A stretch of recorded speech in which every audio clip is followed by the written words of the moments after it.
samobójstwa wykonywanego z Brukseli. Stanęła produkcja Skody, stanęła produkcja Volkswagena, stanęła produkcja Forda. To jest wielka, zmasowana akcja, w której Chiny po prostu chcą podbić europejski przemysł. Kiedy będzie wojna między Stanami? Europa jest coraz biedniejsza, podniosą nam koszty energii, podniosą nam koszty paliw. Już twierdzą, że gaz jest nieekologiczny, gdzie to dostaje delikatnie mówiąc zawału serca. Tak wiem, trzeba założyć teraz tu foliowe czapeczki. Że blackouty, że nie będzie prądu. Ciebie przesadzić na przykład na siłę do samochodu elektrycznego. Delikatnie, zaocznie zabierają mu pieniądze. Ma zniknąć 75% samochodów. Nie będzie auta dla ciebie, nie będzie auta dla mnie. Gościem dzisiejszego odcinka jest Radek Pogoda, zawodowo konsultant i trener szefów sprzedaży oraz sprzedawców. Z zamiłowania komentator rzeczywistości, która kręci się wokół nas coraz szybciej i w coraz mniej racjonalnym kierunku. Jeśli szukasz informacji o geopolityce, gospodarce, sprawach regionu i świata, znajdziesz je na kanale Radka. Cześć, Grzegorz Kus z tej strony, witaj na kanale. Dziś moim gościem Radek Pogoda. Czołem, dzień dobry wszystkim. Dzień dobry. Radku, dawno cię nie było. Ostatni odcinek, trochę zrobił zamieszania. Dużo komentarzy, dużo wyświetleń, no i dużo wiedzy, bo ty strzelasz tymi informacjami, jakbyś faktycznie miał prompter za moją głową, a tego promptera nie ma, nic tam nie ma. Ty masz dzisiaj nawet przygotowane notatki. Dzisiaj, to na papierze. Tak, na papierze, to jest coś nowego, więc dzisiaj będziemy rozmawiać nie przeciągając, bez żadnych ozdobników. Lecimy temat samochodów elektrycznych i tego, zaraz ten pewnie nowy ład zielony się gdzieś tam do tego jeszcze doklei, ale chciałbym zapytać, co się wydarzyło, bo niektórym się wydaje, że nic się takiego nie dzieje, że te auta elektryczne sobie wchodzą, że są coraz bardziej popularne, no i część ludzi już gdzieś nie pamięta o tym, jaki to jest absurd. Widzimy niektóre zachowania, które gdzieś tam się pojawiają, że te auta płoną i zawsze zawsze taka sytuacja jakoś nie umyka mediom. To oczywiście nie jest sytuacja taka, że samochody spalinowe, tradycyjne się nie palą, ale widzimy, ile służb musi przyjechać, żeby taki samochód ugasić. Także powiedz może tak na wstępie, co w ostatnich tygodniach się pojawiło w temacie samochodów elektrycznych, co cię zaskoczyło, a może po prostu się tego spodziewałeś? To wiesz co, dorzuć mi jeszcze parę zdań wytłumaczenia, bo twoi widzowie znają mnie jako człowieka, który trochę pogadał o sprawach związanych z migracją. Ja przez całe lata siedziałem w branży motoryzacyjnej. Tak. Pamiętam, że w Wrocławiu byłeś prezesem, dyrektorem? Prezesem nie, ale dyrektorem salonu BMW, salonu Mercedesa w Opolu. Przez kupę lat siedziałem też w Volvo, później po odejściu z branży od strony tej sprzedażowej. Ja też przez wiele lat zajmowałem się sam importem samochodów, tych luksusowych i samochodów ciężarowych, ale też kupę czasu zarządzałem dużą flotą, mieliśmy ponad 40 aut. Także znam tą motoryzację od strony zarówno tego, kto sprzedaje, jak i tego, kto kupuje. Bardzo dobrze przez to, że przez lata siedziałem w branży motoryzacyjnej, znam też mechanizmy, które funkcjonują, które rządzą całym rynkiem. Czyli tym, co dotyczy producenta, tym, co dotyczy sprzedawców, zarówno od strony samochodów nowych, jak i używanych, ale przede wszystkim też tego, w jaki sposób należy badać rynek, w jaki sposób należy patrzeć na wskaźniki, tak żeby móc sobie wyśpiewać, nazwijmy to, tą przyszłość, która nam w najbliższym czasie nadejdzie, bo to chyba jest największa wartość. Ja zawsze się śmieję, że łatwo jest być prorokiem, jak się czyta informacje sprzed 3 tygodni podanych przez agencję. Trochę trudniej zastanowić się, do czego zmierzamy, trochę trudniej zastanowić się nad tym, w którą stronę ten dziób swojego statku skierować.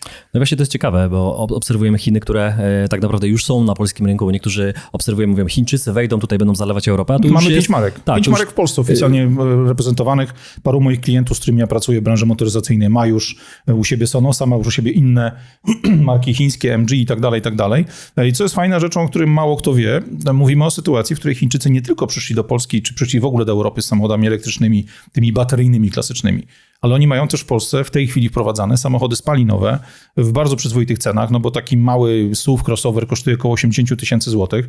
To już ma automat, to już ma fajny silnik 1.5 z turbiną, przyzwoite wyposażenie. Z zapachem we wnętrzu jest różnie, bo to jednak czasami trochę pachnie jak chińskie trampki. Można choinkę kupić niemiecką.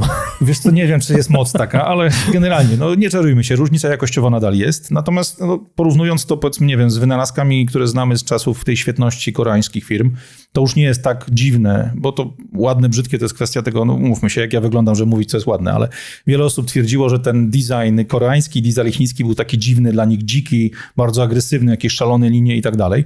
Dzisiaj Chińczycy mają już rzeczy, które wyglądają ładnie.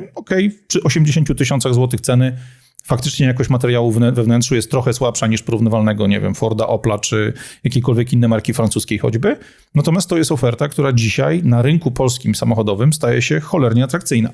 Ja nie wiem, Grzegorz, bo ciebie znam od strony twoich nawyków finansowych. Ty jeździsz samochodem dość długo. Zapytasz mnie, jakim samochodem jeżdżę? Nie muszę, bo wiem, ale właśnie mówię o tym, że tak jak ja nie miałem problemu z 10-letnim Lexusem w hybrydzie, tak i ty nie masz problemu z tym, żeby mieć trochę wyższą półkę, ale auto, które ma lat kilka. Natomiast znam wielu ludzi, którzy przez to, jak funkcjonuje w tym chorym naszym dzikim kraju sposób rozliczeń finansowych, na przykład zmieniają samochody, które zarejestrują sobie na swoją działalność gospodarczą co 3 lata. Na zasadzie kończy się leasing, oddają go. Ja sam tak zresztą zrobiłem na koniec stycznia, oddałem swojego Lexusa, bo miał duży przebieg, nie było sensu go wykupować.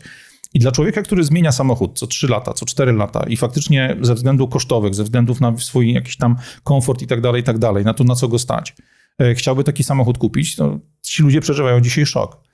Bo jak porównujemy ceny z roku 2019, sprzed jeszcze akcji C19, do cen w salonach, które mamy dzisiaj, ktoś, kto wchodzi po tych 4 latach do salonu marki popularnej typu Peugeot, typu Opel i tak dalej, no dostaje delikatnie mówiąc zawału serca, bo dzisiaj zwykły mały SUV typu, nie wiem, Peugeot 2008 czy tam 3008, samochód 5-osobowy z jakimś małym silnikiem typu 1.2 turbo, gdzieś 100 parę koni, ten samochód potrafi kosztować 170 000. To jest kasa, za którą można było kupić nowego SUV-a Lexusa, który wchodził w roku powiedzmy 2019 w klasie samochodów popularnych. I dzisiaj na ten rynek wchodzi Chińczyk z pojazdem, który jest podobny od strony osiągów, wyposażeniowo jest pewnie lepszy niż to, co robi Europa i ich produkt kosztuje 1/3. I niczym się nie różni, bo komponenty i tu będziesz miał z Boscha, będziesz miał z Brembo, będziesz miał z wielu innych miejsc. Różnica będzie tylko taka, że będzie trochę inaczej pachniało, będzie marka, której jeszcze w Polsce nic nie zna. Ale jeśli pojedziesz do Włoch z rowerami w lecie, jeśli pojedziesz do Austrii, do Włoch z nartami w zimie, nagle okaże się, że pod wyciągiem stoją nie tylko Dacie, z których jeszcze niedawno się śmialiśmy, ale stoi chiński 1, 2, 3, 4 produkt, bo we Włoszech, Wielkiej Brytanii, w Austrii te samochody ze względu na swoje ceny są cholernie popularne. Także dużo tu się będzie działo, nie tylko po stronie samych elektryków, ale również w ogóle tej inwazji chińskiej. To, co jest największą różnicą, myślę, w porównaniu do wielu prób, no bo Chińczycy do Europy już wchodzili parę razy, czy próbowali parę razy wejść, różnica jest jedna. Wszystkie wcześniejsze próby, marki takie jak Landwind, to taka kopia Opla Frontery, który parszywie przeszedł badania zderzeniowe i został z rynku europejskiego wykopany po prostu, bo kompletnie był nietrafiony. Te marki kiedyś importowane były przez wariatów, przez dużych dealerów belgijskich czy holenderskich. Są takie firmy, które od lat sprowadzały wynalazki. Dzisiaj mówimy o prawdziwej ekspansji, dzisiaj mówimy o prawdziwej inwazji. Dzisiaj już chińska partia ludowa wspiera producentów, którzy chcą eksportować na Europę. Dzisiaj Chińczycy kupują wielkie statki samochodowce, które przywożą po 4,5, po 5 tysięcy samochodów spalinowych i elektrycznych chińskich. I to już nie jest podejście jakiegoś szaleńca z Belgii, szaleńca z Holandii, który próbuje coś robić. To jest wielka, zmasowana akcja, w której Chiny po prostu chcą podbić europejski przemysł. Tak, to są ogromne ilości, o których mówiłeś. A propos jeszcze tych cen, to mogę kilka dni temu taka wycena. Znajomy, który jeździł GLC, czyli SUV-em Mercedesa przez kilka lat i to auto było akurat chyba w wynajmie czy w jakimś leasingu, ale kwota miesięczna, żeby to auto móc wykorzystywać, była na poziomie bardzo niskim, 2500 zł wtedy. Dzisiaj wycena 4000 zł za ten sam samochód, żeby przedłużyć korzystanie. Więc tu pokazujemy, jaka to jest faktycznie skala. To patrząc na to wszystko, jak ten chiński smog tutaj zalewa motoryzacyjnie naszą Europę, to znaczy, że no bo patrząc kiedyś, 5 lat temu na samochody, na 10 aut pewnie z 7 było niemieckich marek, myślę, że można by tak powiedzieć, że tyle. Czy to jest zmierzch tej gospodarki motoryzacyjnej Niemiec i faktycznie my za 5 lat będziemy mieli, nie wiem, 20% samochodów w Polsce, 30% chińskich. No bo umówmy się, jeśli faktycznie patrzymy na te samochody w Niemczech i chcemy sobie kupić, nie wiem, nowego Passata, Mercedesa, jakiegoś może nawet używanego i widzimy w salonie, że to auto kosztuje 200-300 tysięcy złotych, a tyle nie kosztowało, a nasze wynagrodzenia nie wzrosły tyle, więc mówimy, okej, fajnie by było, no ale trzeba się pożegnać być może na jakiś czas z tak drogą marką, jak na nasz portfel, budżet. Mamy budżet mniejszy, a nagle wjeżdża tutaj jak na białym koniu motoryzacja właśnie chińska i SUV kosztuje małe 80 tysięcy, jakiś większy kosztuje 120 tysięcy. Widziałem już na kilku kanałach YouTube'owych motoryzacyjnych testy tych samochodów i wręcz nie powiem, że oni są zachwyceni, ale oni są zdziwieni, że jak jest dobrze. Jak dobrze na takim początkowym etapie to wygląda. I w którym kierunku to pójdzie? Faktycznie to ma szansę się rozwinąć? Czy będą jakieś blokady? Już chyba są jakieś związane z cłami i tak dalej, z przeszkadzaniem Chińczykom, żeby tutaj tak się panoszyli. Cześć, tu Grzegorz Kusz. Czy masz już moją książkę? Momenty to autentyczny zapis życiowych momentów, którymi chcę się z Tobą podzielić. Nie poradnik czy instrukcja do idealnego życia, ale intymna podróż przez moje doświadczenia, myśli i przeżycia, które ukształtowały mnie jako człowieka. Link do książki znajdziesz w opisie pod filmem. Wiesz co, cofnę się do początku twojego pytania, bo użyłeś słowa zmierzch. Zmierzch jako naturalne zjawisko, coś zanika, coś się chowa i tak dalej, i tak dalej. Ja na to patrzę trochę inaczej. To nie jest zmierzch, to jest harakiri, czyli to jest próba zabójstwa polskiego, czy tam polskiego, szerzej mówiąc, europejskiego przemysłu tego motoryzacyjnego, zabójstwa wykonywanego z Brukseli.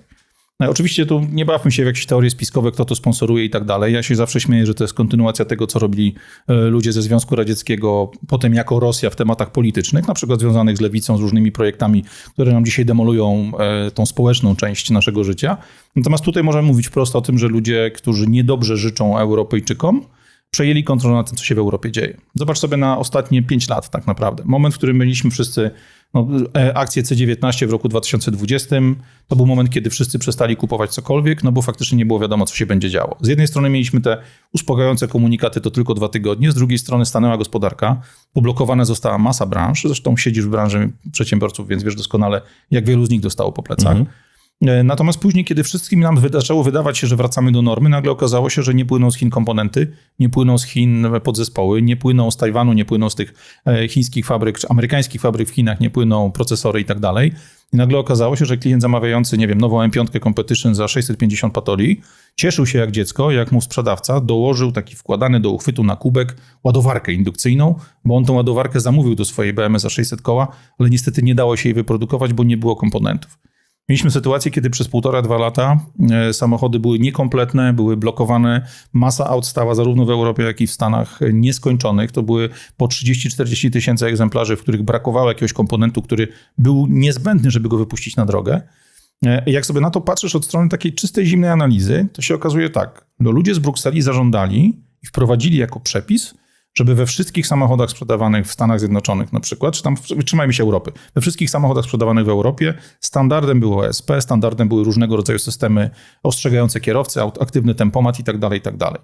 Jak tylko te przepisy zostały ustalone, wykorzystując akcję około zdrowotną, nazwijmy to, żeby nie wchodzić w szczegóły, bo YouTube czuwa, nagle mamy sytuację, w której komponenty niezbędne do tego, żeby te elementy wymagane przez europejskie przepisy nie były dostarczane do europejskich fabryk. Stanęła produkcja Skody, stanęła produkcja Volkswagena, stanęła produkcja Forda. Masa firm europejskich, która miała niezłe wyniki, miała niezły rozpęd, no bo przecież lata 2012, 13 do 19 roku to był świetny okres dla wszystkich. Nagle okazało się, że nie mogą sprzedawać. Co to oznacza? No okej, firmy europejskie wydają kasę, żeby przetrwać. W tym samym czasie przez tych samych ludzi z Brukseli uruchamiany jest Zielony Ład, o którym już mówiłeś, kiedy zmuszają nas jako klientów i kupujących, ale zarazem producentów, importerów do tego, żeby pompowali kasę w samochody elektryczne. Okazuje się nagle, że komponenty do tych samochodów elektrycznych, wszystkie elementy te chemiczne, czyli składniki do baterii, składniki do wszelkiego rodzaju tych komponentów przenoszących prąd, gromadzących ten prąd i tak dalej, one wszystkie wywodzą się tylko z jednego miejsca, z Chin. Kończy się akcja C19, najlepszy lekarz świata Putin jednej nocy wyłącza pandemię na całym świecie i nagle okazuje się, że Chińczycy mimo tego przedłużają u siebie akcje, no bo w porcie w Szanghaju, największym porcie, który wysyła towar na świat, nadal panuje ta cholerna choroba, której nie ma już na całym świecie. I następne 2, 3, 4, 5 tygodni nie wypływają do fabryk w Stanach, w Europie, nie wypływają komponenty motoryzacyjne. Czy ktoś sobie w ogóle zdaje sprawę, o ile spadają wartość akcji na przykład takiej Skody, takiego Peugeota, takiego Forda, Chryslera czy Chevroleta, takich firm, które są dzisiaj potęgami światowymi. Jak po drugiej stronie postawisz sobie rząd chiński, który ma w tej chwili około 400 bilionów, czy tam po polskiemu to będą miliony amerykańskich obligacji, które mogą być zamienione na dolara, no to nagle się okazuje, że dla Chińczyków jakby otworzyła się szansa na to, żeby kupić sobie akcje takich producentów. I teraz patrzymy na ten rynek, który jest rozchwiany, patrzymy na ten rynek, który został kompletnie jakby skotłowany podskakującymi w kosmos kosztami pieniądza, kosztami związanymi z tymi stopami procentowymi. Okazuje się nagle, że Europa jest coraz biedniejsza, ma produkt, który jest 1,5-2 razy droższy niż był 3 lata temu, a do tego wszystkiego jeszcze zabraniają nam kupować to, co byśmy chcieli. No to jest ciekawe, ja sobie przygotowałem tu statystyki i prognoza jest taka. Chińskie marki mogą osiągnąć 11% europejskiego rynku pojazdów elektrycznych w 2024 roku, czyli w tym roku, i 20% w 2027. To pytanie jest takie, czy to czasem nie jest, bo często słyszymy to, kiedy będzie wojna między Stanami a Chinami. Już dawno trwa. A niektórzy mówią, że ona będzie w formie gospodarczej, bo ona nie będzie przecież, nie będą strzelać do siebie przez cały świat atomówkami, tylko ona właśnie, widzimy co się dzieje w kwestii takiej zdrowotnej, czyli zabijaniu jakby nie było Amerykanów. Niektórzy już poszli do takiego porównania, że ten fentanyl, który w Stanach dziesiątkuje Amerykanów i wiadomo skąd on przyjeżdża, skąd przyjeżdżają substytuty do łączenia tego, do produkcji tego w Meksyku i później gdzieś to tam jest szmuglowane przez granicę i rozprowadzane na ulicach ludziom, którzy niestety tego potrzebują już, bo są tak uzależnieni. Więc to jest jedna strefa. I teraz z drugiej strony, jak Europa jest wyniszczana gospodarczo, no właśnie w ten sposób. Czy aż tak daleko, jak poleciałem, to nie za bardzo? Wiesz co, znaczy ja patrzę na to bardzo otwartą głową, jak wiesz, i wychodzę z założenia, że ta wojna toczy się na wielu płaszczyznach. Mamy sytuację migracyjną, mamy sytuację finansową, bo te rosnące koszty obsługi pieniądza, mamy kwestie związane z kosztami życia, mamy wszystko, co się wydarzyło w ciągu ostatnich 4 lat, gdzie jak ktoś by cię, nie wiem, 5 lat temu jakbyś kogoś zaczepił na grillu, że może się okazać, że nasze koszty życia podskoczą o 30, 40, 60%, a w wielu miejscach 3-4-krotnie o 400%, to ktoś by powiedział, że za dużo wypiłeś już dzisiaj, Grzesiu, przestań. Tak? A to się stało naszą rzeczywistością. Jesteśmy jeszcze przed wyborami do Europarlamentu, więc nasi politycy jeszcze trzymają się gdzieś tam nawzajem za szelki, żeby nie poszli za daleko, ale wiadomo, że 1 lipca, jak już będą mieli nas znowu na 4 lata w dupie, za przeproszeniem, podniosą nam koszty energii, podniosą nam koszty paliw, znowu zaczną się dziać cuda na stacjach, będą się działy rzeczy, które są no, naprawdę szokujące i wredne. Bo prawda jest taka, że nasi politycy dzisiaj realizują plany, które nie mają naszego interesu na względzie, tylko interes tych wielkich. I jak czasami słyszę od ludzi, ale przecież to nikomu nie zależy na tym, żeby nas wszystkich tutaj zubożyć i tak dalej, przecież ci ludzie robią to, bo muszą, bo ktoś im nakazał i tak dalej, i tak dalej. Ja zawsze zadaję proste pytanie, jaki jest cel? Czy ty sam sobie zadałeś pytanie, jaki jest cel, żeby ciebie przesadzić na przykład na siłę do samochodu elektrycznego? Po co to komu? No właśnie, cały czas o tym myślę, rozkminiam.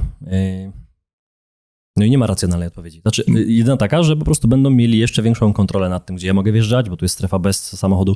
Taksówkarz ostatnio mi powiedział bardzo fajną rzecz, który mnie wiózł samochodem, który wszyscy pewnie znamy, mimo że jeździmy może taksówkami bardzo rzadko, to najprawdopodobniej w starym Mercedesie, E-klasie, w S-klasie, w C-klasie siedzieliśmy. No i właśnie w takiej starej E-klasie jechaliśmy. No i pan powiedział, że przesiada się na Toyotę hybrydową, tylko dlatego... Hybryda z gazem. Tak, hybryda tylko dlatego, że zaraz wejdą przepisy, że on nie będzie mógł tym Mercedesem wjechać do centrum miasta, gdzie są jego klienci w największej ilości w weekend. I co wtedy? No on nie będzie mógł zarabiać. Albo będzie miał ogromną konkurencję wśród kolegów, którzy właśnie tą Toyotę Corollę, jak dobrze pamiętam, za 100, chyba 20 tysięcy złotych, więc powiedział bardzo mało w porównaniu do nowego Mercedesa. I on musi ją kupić, żeby miejsce pracy mieć, żeby ta konkurencja mu nie odjechała, żeby on po prostu miał na chleb. Więc on mi to odpowiedział w taki sposób, że ja mówię, aha, to o to chodzi. I mówi, ja wjeżdżam tą Toyotę, w centrum miasta sobie przełączam na hybrydę i zgodnie z prawem Mogę się poruszać. Mogę wjechać. Więc... Jak usłyszałem tą historię, sobie pomyślałem, że w takim razie oni delikatnie, zaocznie zabierają mu pieniądze, jego wypłatę, tylko przepisem, no i część ludzi już się dostosowała i powiedział, że to jest najpopularniejsze auto wśród taksówkarzy ostatnio. To powiem ci, jeden z moich klientów, to duża firma taksówkowa, mają w tej chwili kupione 11 takich właśnie Toyota Corolli, które pojechały prosto od dealera, który je wydawał, do firmy, która montuje gaz. Mają dzisiaj auta, które się nie psują, które są super tanie w utrzymaniu, którym nie straszne są strefy czystego transportu i inne rzeczy. Ale twój taksówkarz i tak był do przodu, bo wiedział, że to przychodzi.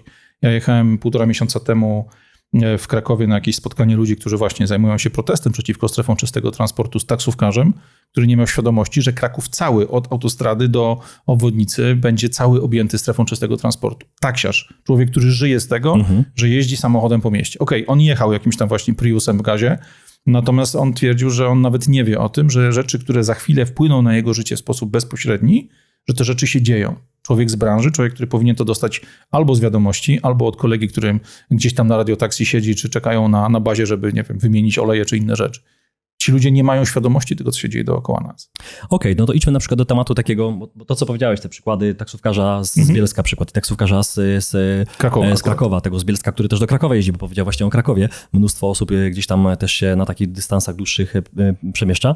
To pytanie związane znowu z podzieleniem społeczeństwa, no bo mamy na przykład Teslę, tak, najpopularniejsze auto, wiadomo, marketing, bardzo blisko, fabryka chyba pod Berlinem, jak dobrze pamiętam, tak? Jedna z największych. No i mamy jedną grupę ludzi, drugą grupę ludzi. I ci, którzy mają taką Teslę, jeżdżą blisko wokół komina, mówiąc kolokwialnie, oni mówią, super auto, wszystko dobrze, podpinam sobie w domu, jest elegancko, nie truje, nie kopci mi pod oknem czy sąsiada, jest wszystko dobrze. Z drugiej strony jest grupa, która mówi, bez sensu, nie ma gdzie ładować, jak w domu nie mogę, na stacjach jest albo zepsuta ładowarka, albo jest kolejka, w zimę... Albo nie można zapłacić. Dokładnie, w zimę jest ogromny problem, bo zasięgi się tracą niesamowicie. I teraz, gdzie jest ten złoty środek? Czy on w ogóle istnieje? Czy po prostu jest tak, że ta Tesla, czy te samochody elektryczne są tylko dla jakiejś części społeczeństwa i to po prostu wejdzie prędzej czy później, czy nam się to podoba, czy nie i nie wiem, 10% społeczeństwa, czy 20% będzie korzystać z aut elektrycznych I to na pewno nie wejdzie jako coś, z czego będziemy korzystać wszyscy z różnych względów, bo na przykład wymiana baterii. Wiemy, ile kosztuje i część osób rezygnuje w tym momencie, jak się dowiaduje, że nagle baterię, którą trzeba wymienić, no ona nie kosztuje 20 000 złotych, może jak używany silnik w spalinówce, tylko kosztuje 80 albo 100. Tak, dokładnie. I to już jest cena, nie wiem, nowego samochodu używanego elektrycznego. Więc pytanie, jak uważasz, w którym kierunku to pójdzie? Żebyśmy zaczęli od rzeczy ważnych, ja nie jestem wrogiem elektrycznych samochodów. Jako człowiek, który żyje we Wrocławiu, jeździłem takimi systemami jak Wozilla, gdzie Wrocław kupił 200 Nissanów Leafów, takiej pierwszej generacji.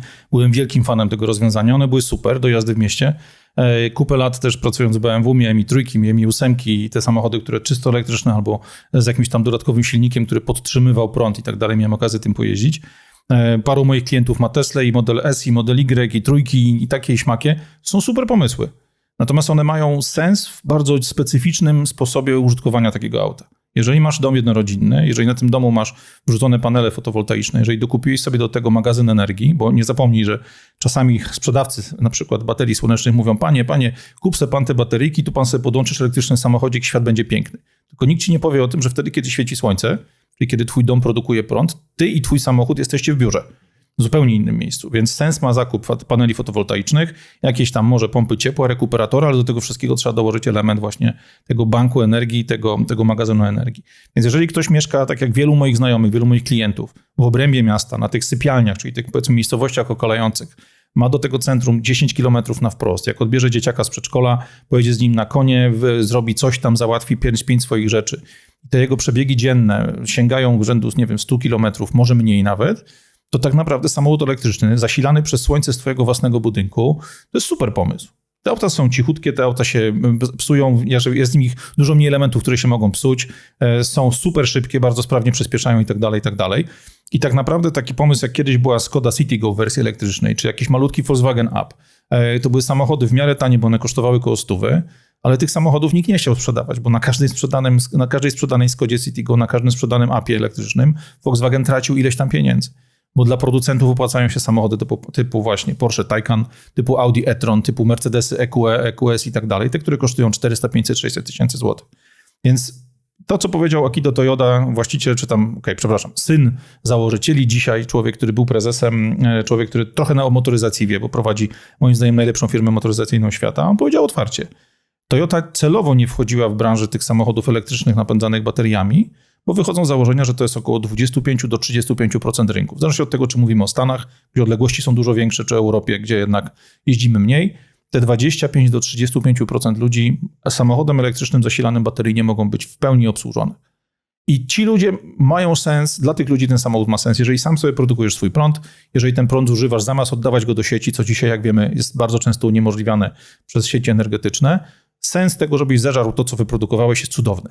Tak, natomiast dla wszystkich innych, ja przyjechałem dzisiaj do ciebie na trasie Wrocław-Katowice, mam tu w Katowicach jutro spotkanie z klientem, który jeździ Teslą trójką long range'em. Jak jechaliśmy ostatnio do Janowa Podlaskiego na konferencję, to ja nalałem 4 minuty do baku i zrobiłem jeden postój, bo ja musiałem zrobić postój, już nie wchodźmy w szczegóły, a nie mój samochód.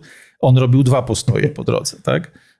On ma samochód, który przyspiesza do setki w 4,5 sekundy, mój hybrydowy Lexus przyspiesza w 9 i co z tego? Tak? To nie jest wielki ból. Natomiast są ludzie, którzy żyją tak jak ja, którzy robią po 30-40 tysięcy kilometrów rocznie. Dla mnie auto elektryczne nie ma sensu. Dlatego Toyota mówi otwarcie. To, co dzisiaj mamy, jeśli chodzi o rozwój motoryzacji, ma sens, jeżeli trzymamy właściwe ramy. Samochód benzynowy, mały, lekki, do miasta, do poruszania się dla większości ludzi mieszkających w blokach, ludzi, którzy nie mają gdzie nie mają ładować i tak dalej, musi zostać. Bo jest dzisiaj najmniej obciążającym planetę pomysłem na jeżdżenie niewielkiej ilości ludzi na niewielkie odległości. Musi zostać diesel. Bo diesel musi nam zostać do ciężarówek, musi nam zostać do samochodów dostawczych, tych cięższych. Jak ktoś dowozi jakieś tam drobne zakupy, czy drobne zaopatrzenie do małego sklepu, teoretycznie może mieć samochód z benzynowym silnikiem zasilanym gazem LPG czy CNG, tak? No problem. Ale odkąd Niemcy stracili rurę Nord Streamu, już twierdzą, że gaz jest nieekologiczny, gdzie do momentu eksplozji Nord Streamu ekologiczny był. Musi być sens elektryka ładowanego właśnie bateryjnego dla tych 20-30% i niech tak będzie. Natomiast niestety w Brukseli tak się nie da rozmawiać, bo tam jest pomysł prosty, motoryzację spalinową zarżnąć, pogrzebać, w to miejsce wprowadzić elektryka. Jeśli chiński elektryk będzie zbyt tani i nie będzie się dało z nim konkurować europejskim elektrykiem, to nikt nie pomyśli o tym, żeby obniżać podatki, obniżać obciążenia na europejskich fabrykach. Po prostu będą nam podnosić cła, będą nam podnosić cenę. Efekt będzie taki, że za Chińczyka będziesz płacił 1000, 2000, 5000 złotych mniej niż za samochód europejski, tak? Bo ten rynek będzie się bronił. To wszystko stoi na głowie. Radku, ostatnia informacja związana z Norwegią, gdzie pojawiła się, nie wiem, czy to jest sprawdzone, ale tak patrzę na dostawcę tej informacji i kiwa głową, że tak, że informacja, że Norwegia będzie miała prawo, czy ma już prawo wyłączania prądu z ładowarek elektrycznych, czyli kraj, gdzie tych samochodów potencjalnie było bardzo dużo, gdzie dopłaty rządu były ogromne, nie wiem, czy nie większe były jeszcze w Holandii, tam kilkadziesiąt tysięcy euro nawet chyba do samochodu i nagle taka informacja, że blackouty, że nie będzie prądu, no to w którym kierunku to idzie? Najpierw kupujcie, dajcie nam zarobić, a później jesteście debilami, którzy nie będą mieli możliwości poruszania się swoim samochodem, czy coś tu mi się pomyliło? Grzegorz, problem jest jeden. To nie tylko dotyczy Norwegii, to dotyczy też wielu miejsc na świecie. Jeśli chodzi o Stany Zjednoczone, mamy sytuację Kalifornii, mamy sytuację Teksasu. Teksas miał w zeszłym roku bardzo ciężki problem zimą, kiedy po prostu zabrakło prądu do zasilania elektrycznego ogrzewania dla domów. I te przepisy wchodzą praktycznie wszędzie. One będą też uruchamiane w momencie, kiedy faktycznie nastąpi przeciążenie sieci energetycznej. Więc efekt jest taki, że samochód elektryczny faktycznie ma sens, jeśli jesteś off-gridowcem. Czyli masz swój magazyn energii, sam sobie ten prąd wyprodukowałeś, wtedy faktycznie masz jakiś poziom możliwości ładowania. Tak. Natomiast to, co robią dzisiaj Norwegowie, to jest rzecz zupełnie oczywista. To jest kolejny sposób na to, żeby nas uzależnić od tego, co nam wolno, czego nam nie wolno. Widzisz, samochód spalinowy ma tą zaletę, że możesz spokojnie, jeżeli robisz to z głową, możesz spokojnie mieć skomasowane, nie wiem, 200-300 litrów paliwa, które sprawia, że przy osobie, która jeździ nawet dużo, tak jak ja, jesteś w stanie obsługiwać swoje potrzeby przez tygodnie. Samochód elektryczny praktycznie codziennie, co drugi dzień musi być podpięty do ładowania, więc tutaj cudów nie będzie. Ja myślę, że ten trend jest szalony, bo nikt nie myśli o tym w sposób taki, jaki jest prawdziwy. Bo wszyscy nam opowiadają o tym, że te samochody będą tańsze, będzie ich więcej, będzie więcej modeli, że ci Chińczycy przyjdą z trochę tańszym produktem. Natomiast jak poczytasz sobie informacje z Agendy 2030, tak wiem, trzeba założyć teraz tu foliowe czapeczki. Jak poczytasz sobie informacje z Davos, jak poczytasz sobie te rzeczy, o których mówią ludzie w Brukseli na poziomie Komisji Europejskiej, na poziomie tych szalonych planów zamknięcia nam możliwości zakupu auta spalinowego już za 7 lat, czy za 11, jeżeli ten 2035 będzie podtrzymany, nikt z nas nie chce zaakceptować jednego podstawowego faktu. Wall Street Journal, nie żaden tam szalony foliarski magazyn, Wall Street Journal już w 2019 roku napisał jasno, według planów ludzi, którzy rządzą światem, z naszych dróg, światowych dróg, ma zniknąć 75% samochodów. Nie będzie auta dla ciebie, nie będzie auta dla mnie. Będzie samochód dla urzędnika, dla korporacji, dla ludzi superbogatych. Dzisiaj już mówi się otwarcie o tym, że jest zgoda na produkowanie samochodów spalinowych, jeżeli będą pracowały na benzynie syntetycznej. I zamiast promować pomysły takie jak właśnie hybrydy typu toyotowskiego, które same się ładują przy hamowaniu, które palą w mieście po 4-5 litrów paliwa i tak dalej, zamiast promować produkcję czy technologię produkowania tej benzyny syntetycznej, jeżeli faktycznie wierzymy w cały ten bullshit ekologiczny, popiera się rozwiązania, które mają nam zabrać samochód. Mamy wrócić do XIX wieku, będziesz skazany na bilet, jeżeli dołożymy do tego chiński system kontroli społecznej, to musisz zarobić punkcikami, że byłeś grzeczny, żebyś tym pociągiem mógł jechać. No wracamy do XIX wieku, wracamy do momentu sprzed rewolucji przemysłowej. Żebyśmy tak nie generalizowali i nie uciekali aż tak daleko, bo część ludzi nam to zarzuca, że aż tak za duża demagogia i faktycznie lecimy za mocno.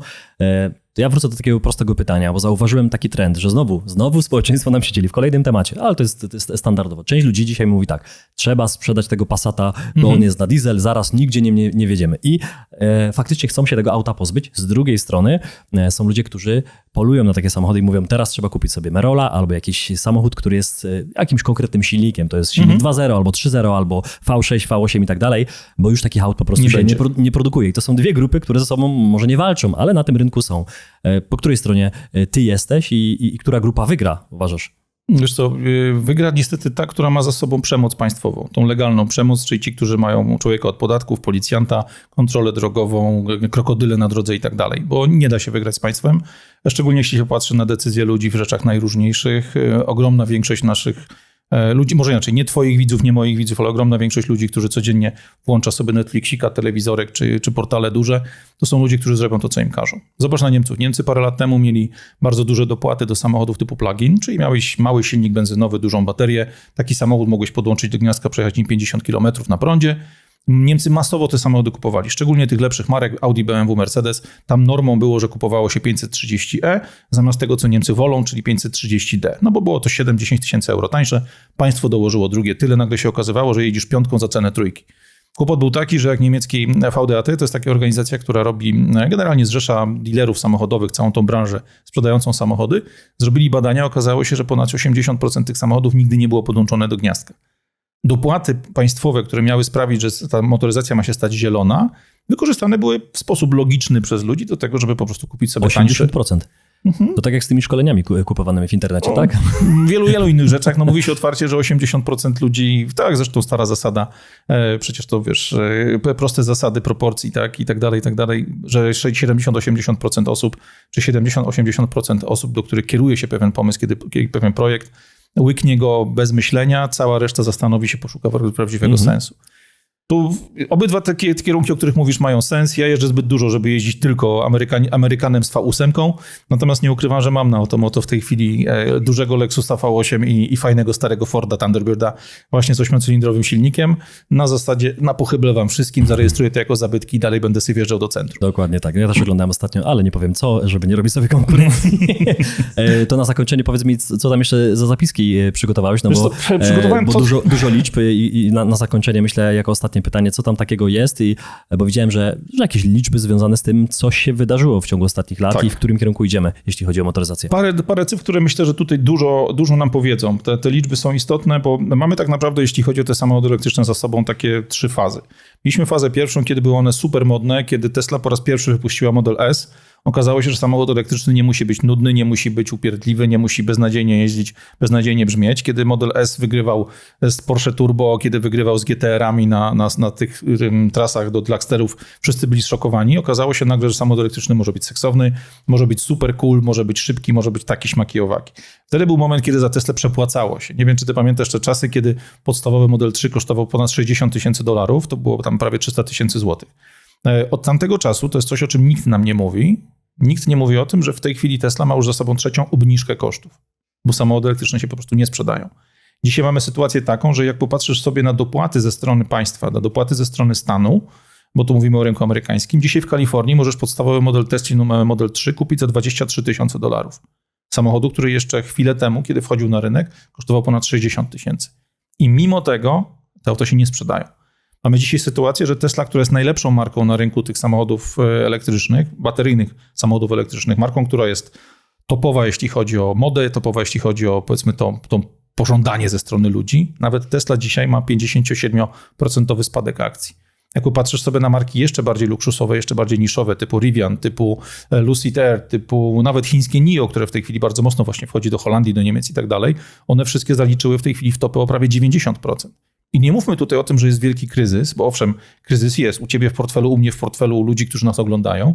Natomiast na giełdach, amerykańskiej giełdzie, na giełdach światowych w tej chwili mamy absolutne zwyżki i absolutne maksy, jeśli chodzi o wartość wycen spółek i tak dalej. I mimo tego, że Google, że Facebook, że te wszystkie spółki technologiczne, a Tesla dalej traktowana jest jako marka technologiczna, a nie jako spółka samochodowa, że one wszystkie mają najwyższe ceny ever, już nie mówię o Nvidia, na której można było naprawdę miliony zarobić, Tesla ma spadek o 57%. Idziemy dalej, patrzymy sobie na informacje związane w ogóle z tym rynkiem. Dzisiaj nikt nie mówi o tym, że Ford zatrzymał produkcję samochodów elektrycznych. Nie produkuje Mustanga Mach-E, nie produkuje pick-upa F-150 Lightning. Przestał produkować, bo u dealerów stoją tysiące tych samochodów, których nikt nie chce kupić. Nikt nie mówi o tym, że Volkswagen zamknął coś takiego, co nazywało się Die Gläserne Manufaktura, czyli taka szklana manufaktura w Lipsku, gdzie wcześniej produkowany był Phaeton, później ID.3, samochód elektryczny, który miał być tym masowym autem elektrycznym dla Europejczyków, który ma zastąpić Golfa. Dzisiaj jest zatrzymana jego produkcja. Nikt nie mówi o tym, że amerykańscy dealerzy nie chcą już sprzedawać samochodów elektrycznych, nie mogą kupić ich na stok, bo nie chce nikt finansować tych aut, bo ten czas jakby zwrotu, czas obrócenia tym wszystkim jest po prostu zbyt długi. Ford dzisiaj na każdym sprzedanym aucie elektrycznym traci $36,000 w Stanach, natomiast przerażające najbardziej z nich wszystkich jest właśnie nikt inny, tylko Rivian, który na każdym sprzedanym samochodzie dzisiaj traci $220,000. Mówimy o sytuacji, która jest szalona, bo wszyscy liczyli na to, tak jak sama Tesla w swoich danych giełdowych. Elon Musk, jak robił prognozę dla akcjonariuszy, mówił, że on oczekuje wzrostu rynku samochodów elektrycznych, tych bateryjnych samochodów elektrycznych o 50% przez 10 następnych lat. Wow, rok do roku. Rok do roku 50% zwyżki. Najlepszy wynik, jaki mi się udało ostatnio uzyskać za rok 2022, do 2023, to jest wzrost, no bo są najlepszą marką na tym rynku, ale to jest wzrost zaledwie o 38%. Więc dzisiaj nawet Tesla, która jest absolutnym szczytem, absolutnie najlepszym produktem, jest takim iPhone'em tych samochodów elektrycznych, To jest katastrofa. Natomiast jak popatrzysz sobie dzisiaj na tą giełdę, na to miejsce, z których przedsiębiorcy biorą pieniądze, i tu są mi potrzebne notatki, masz sytuację taką, że Tesla dzisiaj warta jest według giełdy 530 miliardów dolarów. Mimo tego, że produkuje 20% samochodów, ilościowo, tyle co Toyota, Toyota jest tańsza od niej, jest niżej wyceniana o 200 miliardów, bo wartość Toyoty dzisiaj to jest 320 miliardów.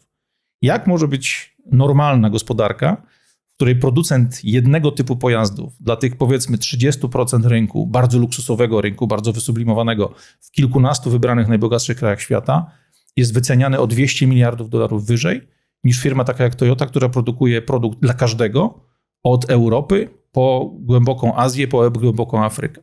Jak popatrzysz sobie dalej na listy, kolejne jest Porsche, 90 miliardów dolarów, czyli nawet nie 20% wartości Tesli.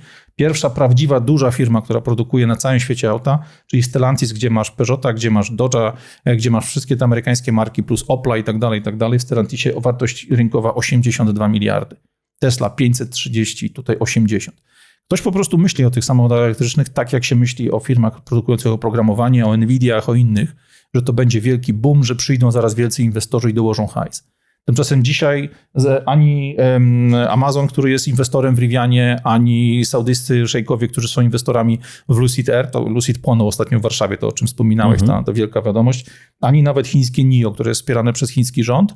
Żadna z tych organizacji, żadny z tych wielkich inwestorów nie chcą już dokładać pieniędzy do firm, które produkują te auta elektryczne, jeżeli nie ma zakupów. A zakupów nie może być, bo ceny tych samochodów wyjechały w kosmos, nasze dochody zostały tam, gdzie są i nikomu nie zależy na tym, żebyśmy je mieli. Także jak się popatrzy na te cyferki, jak się popatrzy na informacje o bezrobociu, o zwolnieniach masowych w twoim rejonie, tak. Tychy, Bielsko, to ta przyszłość dla motoryzacji w Europie rysuje się niestety słabo.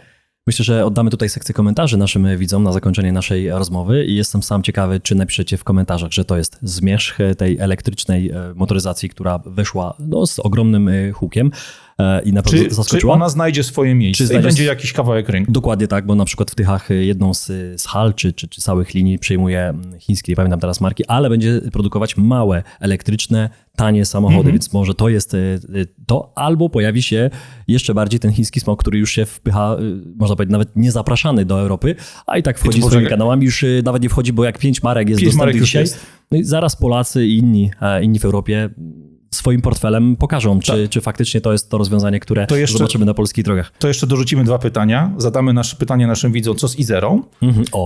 To jest jedna rzecz. I drugie, to co ty zadałeś pytanie, czy starego Passata z 2-litrową benzyną na monowtrysku, czy jednak amerykańskie V8? Dokładnie tak. Zostawiam wam te pytania, sekcję komentarzy. Sam jestem ciekawy, będę wszystkie czytał. Dziękuję, Radku, za mnóstwo informacji jak zwykle. Do zobaczenia. Dziękujemy, że byłeś z nami. Jeśli wciąż odczuwasz dreszcz emocji po naszym show, nie krępuj się pokazać nam tego palcem w górę i zasubskrybować kanał, abyś nie przegapił kolejnych filmów. Nie zapomnij też zanurzyć się w wcześniejszych odcinkach na naszym kanale lub posłuchać ich w formie podcastu. Do zobaczenia!